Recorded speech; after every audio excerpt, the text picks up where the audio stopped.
ஓட்டுக்கு 10 பைசா கொடுக்காம இவ்வளவு ஒரு மெஜாரிட்டி ஜெயிச்சிருக்காருன்னா இப்ப இந்தியாவே தமிழ்நாடே கொதிச்சுக்கிட்டு இருக்கு. நானே தம்பிக்கு அவ்வளவு ஆதரவு கொடுத்தேன்.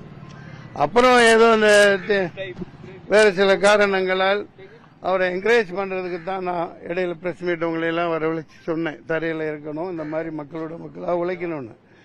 அவர் உழைச்சி இந்த அளவுக்கு மக்கள் ஆதரவு கொடுத்திருக்காங்க. ஆனா இப்ப நடக்கிற சூழ்நிலையிலே எனக்கு ரத்தம் கொதிக்குது. டிவி பார்க்க முடியல, எந்த வேலையும் ஓடல. எந்த வேலை ஓடுது நீங்க சொல்லுங்க? உங்களை தவிர தமிழ்நாட்டில் எந்த வேலை ஓடுது?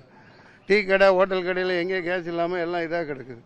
பாதி சாப்பாடுகள் சரியாக கிடைக்கல. வீட்டில் எந்த வேலையும் இல்லை, பொழப்புக்கு ஒரு வழி இல்லை.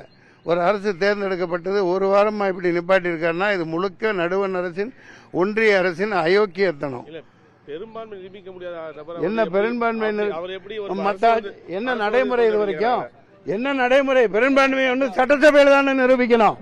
4 நிரூபிக்கிறதுக்கு நீ என்ன மக்களால் தேர்ந்தெடுக்கப்பட்டாலா? நீ தாழை எடுத்து கட்டு, இந்த மாங்கல்யம் தந்து நான் சொல்றதுக்கு தான் நீ இருக்க. மக்கள் தேர்ந்தெடுத்துட்டாங்க. தேர்ந்தெடுத்த ஆளை எப்படி நீ இப்படி அவமானப்படுத்துவ? தொடர்ந்து என்ன ஒரு தைரியம் இது? மற்ற ஸ்டேட்ல என்ன நடந்தது? பாஜக அரசு என்ன பண்ணிட்டு இருக்கு? அவங்க ஏதோ என்ன மாதிரி ஆளா இல்ல. இல்லாட்டி தமிழ்நாடே கொந்தளிச்சிருக்கும். ஜல்லிக்கட்டோட 1000 மடங்கான போராட்டத்துக்கு மக்கள் ரெடியா இருப்பாங்க. குறை சொல்றீங்கன்னு சொல்லிட்டு பாஜக தரப்புல சொல்றாங்க. ஆளுநரை என்ன குறை சொல்றது? செய்யறதே தப்பு இல்ல, பண்றதே தப்பு இல்ல.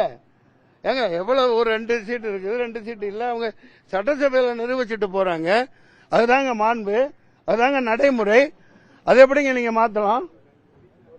இது ரொம்ப கேவலமான செயல். மற்ற கட்சிகளும் இதை வச்சு டிராமா போட்டுட்டு இருக்கிறது அது ரொம்ப ரொம்ப கண்டிக்கத்தக்கது.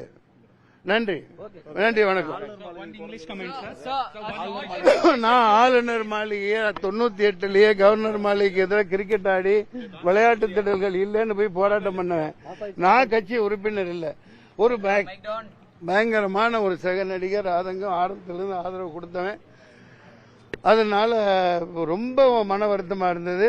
தம்பி ஆறுதலா ஒரு உதவியாளர் மூலம் 4 வார்த்தை சொல்லிட்டு போன்னு வந்தேன். நான் ராஜேந்திரனை பார்த்துட்டு போயிடுவேன். நன்றி, வணக்கம்.